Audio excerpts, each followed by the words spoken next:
Today on A Better Memphis, we are bringing some awareness to multiple myeloma. And joining me now is Jim Shoemaker, Mid-South Multiple Myeloma Support Group Leader, and Jared Haddad, myeloma patient and recent participant with the International Myeloma Foundation's ICE 2025 Iceland Cycling Expedition. I'm so jealous. You got to go to Iceland and ride a bike. It was amazing.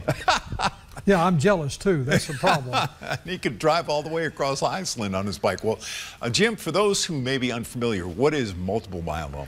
Multiple myeloma is a blood cancer. This is Awareness Month. September is Awareness Month for blood cancer, and it is a cancer of the bone marrow biopsy. It takes a bone marrow biopsy to discover what it is. If it's bone marrow, it's the plasma cells in the bone marrow, and it really creates all kinds of problems, renal failure, things like that. So it's a serious cancer, and it's very unknown. Most of the people, when I was diagnosed, had no clue what multiple myeloma was. And you discovered yours on an insurance Well, I was getting an insurance physical, and the doctor called me and said, something's wrong with your blood, I'm not sure, and I had no symptoms whatsoever. So it was like, and that was in 2007, so, and when he said you have multiple myeloma, I'm going, I don't have no clue. What is that? And that's the problem. Very good. All right, Jared, you also a patient, of course.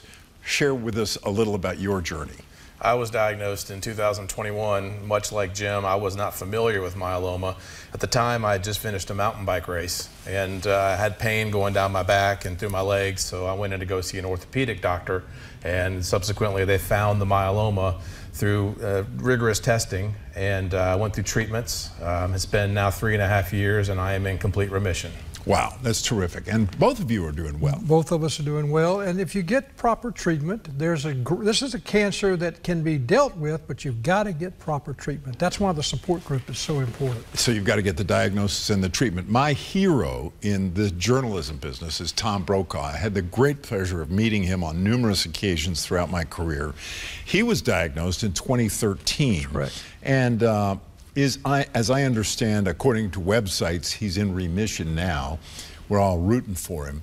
You've had the opportunity to meet him, but there's a major name in American media who suffered from the very same thing you gentlemen do. And that's the point. There's a lot of folks that have this disease that we just want to make people aware that it's a disease that is there, but properly treated. As you say with Tom, he's treated, he's in remission. Both of us are in remission. That's the purpose of the support group. And the support group does what? Well, obviously we're advocates for the cancer patient, but also for the caregiver. We have found out over the years that sometimes the caregiver really needs more support than the patient does, because the patient's walking through the journey.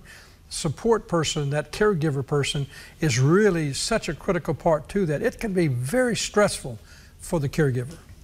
Let's talk about going to Iceland. So you went to Iceland with a number of other multiple myeloma patients and rode clear across the country, is that right? We did. We covered about 160 miles over 3 days.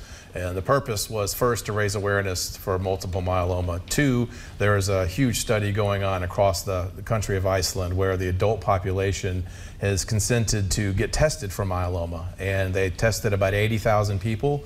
They've come to learn about 5% of those have multiple myeloma or precursors. So as a result of that, now what they're doing is looking at early diagnosis, the effectiveness of early treatments, and then hopefully preventing multiple myeloma. So I've got to celebrate the Icelandic population for doing that and for the betterment of myeloma patients like Jim and I. So we're not only a better Memphis, we're a better Iceland here on this broadcast. So what resources are available in the Mid-South for folks facing this? Well, fortunately, I mean, we have got a tremendous amount of oncologists and 2 great clinics here in the city, and and the fact that they're becoming more and more aware. We have people that are specializing in treating myeloma, or at least blood cancers, hematologists and oncologists together that are working together.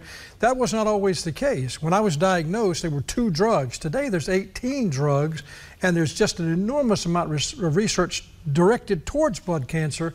And again, we can be treated here, or you can go outside the city to get another opinion and then come back and be treated here. It's just different today than it was 10, 15, 20 years ago.